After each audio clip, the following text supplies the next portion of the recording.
Hi, this is Mike. Following up my video that I showed you when I recovered this particular kit, I said I was going to go and talk about stands around it. Well, this is the stand that I was using previously. The rack is made up of several different racks from electric kits. The reason I've done that is because they're very, very light. It's made of aluminium, and most of the other bits are plastic, so it's really light compared with a traditional drum rack, which is made of steel and it's got all these big chrome heavy things on it. The objective of having small drums is to make it easy to carry. There's no point having really heavy other stuff being really heavy. The setup complete, as you see it here, has not only got the kit but this suite of cymbals. I've also got an Alesis Sample Pad Pro that I use for samples. And I've also got a Drumrack 5 drum brain here. On each of these drums I've got triggers, 2-box triggers. They're connected to this, then goes into my drum monitor, so I can change the sound of the kit by dialing different sounds on the Drumrack 5. The objective I have is having lightweight stuff to cart about, and yet still being able to have access to this gear here. I thought when I put the kit back on that it looked very heavy at the front and you couldn't see how lovely these drums are, so I thought, well, I'd look at different options. Still with having the thing in mind that it needs to be light and easy to cart about. The other thing is, if you notice the white square below me, that is 1.8 meters by 1.8 meters, which is the size of my drum riser. In fact, this carpet is going to be put onto the drum riser shortly. Might even do a video of it. Anyway, so whatever I come up with has got to fit into this square. So this is what I'm starting with. I can always use this. Of course, the thing is that the rack folds up, and the good thing is I've got this bag here, the rolling bag, that when it's folded up it fits in, so it's quite easy to cart about. It's very, very light actually once it's down. So that's what I started off with. I'm going to try some other configurations, film each of them, and so you can see for yourself the process I've been going through. Okay, let me show you this idea I've come up with here. Basically, again, it's made up of rack parts. So I've got, if I go down on the side and I can show you here. So I've got two legs, and I've joined those two legs at an angle by another one. Alright, this goes up, and then I've got a big cross piece. And on the cross pieces, I've got a cymbal mounted this size, and I've done this one first because these two big heavy cymbals I've got here, I've got two 20-inch ride cymbals, one on either end, and here with a big pearl multi-angle clamp, it goes all directions, and a bit rolling clamp. I've got my Alesis sample pad. I thought I'd do this one first because it's the most heaviest one. If I can't get it stable, it's not going to work the other side. Well, fine enough, it does actually work. It's not as stable as I would like. You can rock it a bit, and if you don't get the angles right, I suppose it would tip over. But actually, I've put it by the kit and it fits underneath there. Okay, so there we are. This is this sort of stealthy rack I've got with the two cymbals and the Alesis, and as you see, it sort of fits on there. It's not the most stable thing, but it will work. And I think that as this is the fulcrum, you can move these a bit further along to try to balance it out a bit more. The only thing is that ideally you'd put this heavy one right in the middle there, but because of this configuration and I'm using these standard parts, you can't. I think Gibraltar have got one where there's another bit coming out and they've got a bar going through there too, so you can put something in the middle. I'm not really sure, I've not seen it, only photographs. Anyway, so that's a sort of like a stealthy version of it. And if I go back here, you see what I've done is I've added on the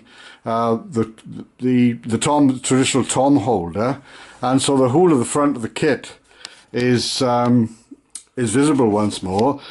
No tripods anywhere. Clutching it up, just that sort of like keyboard type rack. Right, I told you I'd do the other side. Well, it was quite tricky actually to get it on there, and it's very unstable, unfortunately. It's a bit tricky. I thought when I first put it on there, it fitted in quite well actually, but then when I started loading it, and I've not even put this on yet, I think when I put that on it'll drag it down a bit.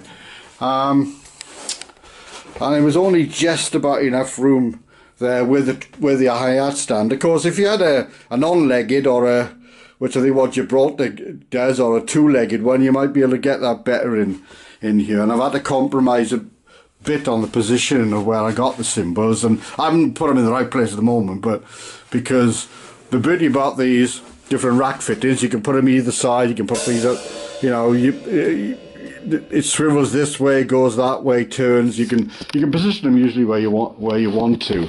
But I don't think that's going to be stable enough. So this is the next configuration I've come up with. As you see, it's like an H or an Omega sign. So I've still got the long cross piece with the same gear on it, but this time I've got two legs, and down the bottom, or sort of two stems, I suppose. Yeah, legs going up. The feet on the bottom, I've got two of those, and they join by a smaller, shorter cross piece as opposed to a longer cross piece.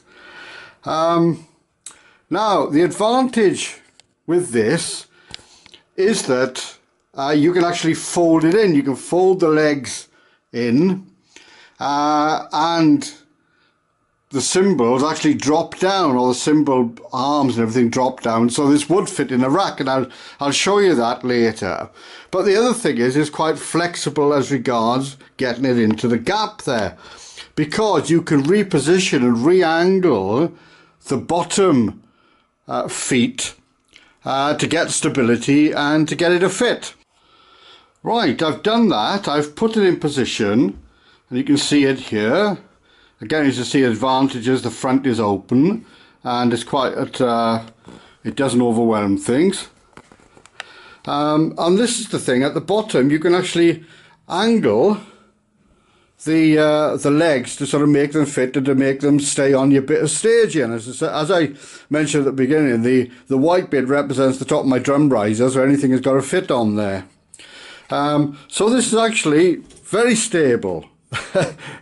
You're not going to get the odd, well, you are going to get the odd guitarist. I was going to say you're not going to get the odd guitarist jumping off and knocking it. Well, you will, of course, because they'll do anything daft, won't they? But this is quite a stable unit. It's rocking a bit because actually it's on two lots of carpet here. I'm gobbling the carpet flat, it's a bit lumpy. Well, I put it on the other side and it works.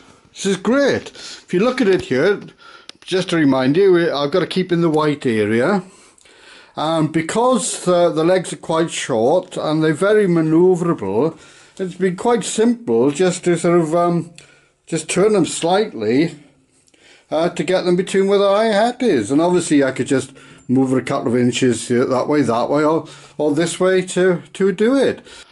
I'm going to show you the practicality of folding this particular configuration up and getting in that big bagger handle thing, because this is quite good.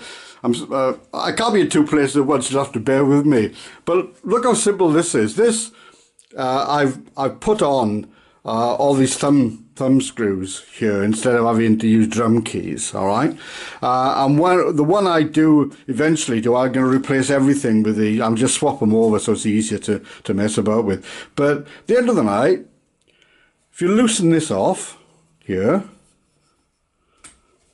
what you can do is very simply, I'll show you now. That's just loosened enough. Well, it does it itself. It drops down. So it drops down and hides out the way on the thing, and then you can tighten it up to secure. Down the bottom, this is very easy. You can fold these in. That goes like this, and that goes the other way. So there you have a quite light stand that you can put in that bag. So I'm back again with the version of what the last one was, but with the legs on the end. In fact, I've cheated a little bit on this side, and I'm not putting it right on the end. I've left a couple of inches gap so I could put this. This is stable enough, and again you've got the width between there for positioning around the hi-hat on the other side, which will make it even easier, and for the hi-hat it'll easily sit in the middle. Right, well, I've repositioned it around the hi-hat, and as you see, you can angle everything so it does actually work. Plenty of room. It's within the white borders, and it's basically in the same sort of position as it was when it was the shorter version. Okay, now we're at the other side of the stand, and as you see, it works here. What I've done is this time I have moved the end legs out to the end there to maximise the space underneath.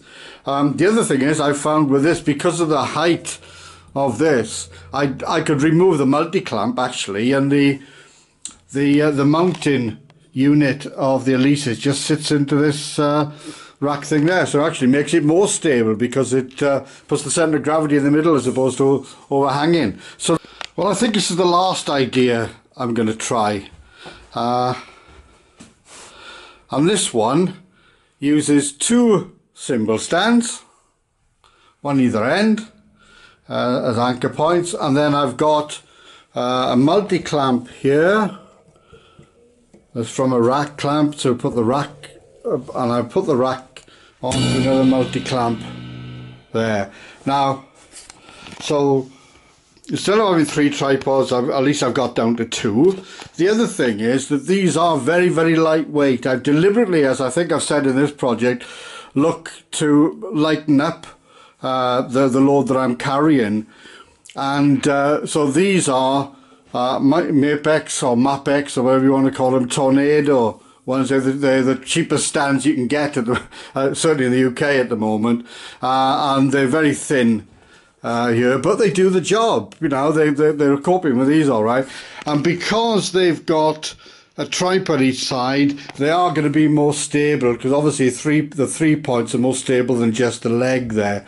The only disadvantage with, well, a disadvantage with this configuration is that you'd have to take off this, fold these down as normal, take this off, and then you'd have to slide that in and do it up every time when you set in the stand up, as opposed to the rack where you just unfold it and it falls. So that's okay. Let's have a look at this side. Did it work? Well, yes, it did. You can get it in, everything fits in all right, as you'd expect, really, because effectively it's 2 cymbal stands where they used to be, and you just got a bar running along that you can move up and down here to clear it away from the hi-hat. And again, you can position I can position the centre cymbal. Depends where you want to put your stuff, really. Thanks for watching so far.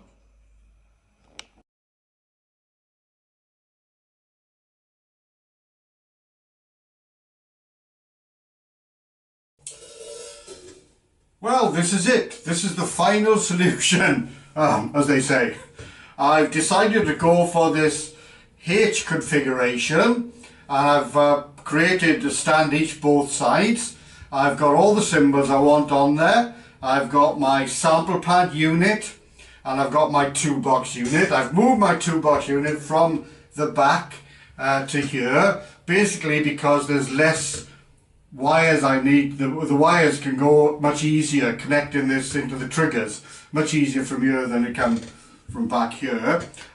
It's opened up the front, which is one of the reasons for doing this, so you can see the lovely drums and everything. And I don't know if you noticed that the rack is chrome, so it all fits in with the chrome on the drums and the black on the head. But it's not real chrome, it's our old friend, your sticky back plastic again, or sticky back vinyl. I paid about £10, I bought some of this, and I wrapped the aluminium tubes in it to give it this particular look. So it cost me about a tenner, I think, isn't it? Now, so I've opened up the front. I've achieved the objective of making it look good. The chrome means that the stands are almost invisible compared with when they were black, because they melt in. You're used to seeing chrome stands on stages and reflect the light and everything a lot better, stage lights. Weight wise, well, if you got 3 traditional cymbal stands, tripod stands with some clamps on them on the side to put these things on, they're very heavy. They're about 4.5 kilos each. If you get, if you get a quality make, one of them, they're quite very heavy, and that would be plus this as well, about 30 kilos to cart about just on those stands. Not thinking about the stair stand or the hi-hat stand. 30 kilos. Now, compared with that, this suite that I've got, these 2 racks plus this bit in the middle, which is quite heavy, is 12 kilos. So going to this configuration with the aluminium, we really cut the weight down. Now, even compared with the thin cymbal stands that I've been using, if I had it with 3 of those thin cymbal stands, that would be about the same weight as this, about 11 or 12 kilos. But of course, you've got all the tripods all in the way and everything. The other rack I had, the wrap-around rack, actually was also about 12 kilos. This is quite heavy itself, so the weight of adding this back counteracts the fact I've taken all these bars away from the front. But these are quite manageable to handle, because I showed you in the early part of the video, this thing tips down. I've then got 2 separate ones I can slot into that big bag I've got. Actually, it saves on to fold them up like a clothes horse, which I had to do with the bigger stand. So I'm very pleased with this configuration. The Z type configuration I showed at the beginning, which is a bit unstable, that would have saved a lot more. That would have been about 9.5, 10 kilos going if I used that, but it wasn't stable enough. You need to have the other legs. It fits onto my stage area. You remember it's in the white area here. It fits on there. The one thing I had to compromise was, if you recall, the first thing I had, this monitor, my drum monitor was sitting there. Well, it can't sit there now. There's no room for it. I've had to put it behind. But that's not a problem, because it's still on my stage riser, or within the configuration of where I am anyway. So this is the solution. If you come and see Ace in the Hand over the next few months, hopefully this is what you'll see. Thanks very much for watching. Look forward to seeing you again.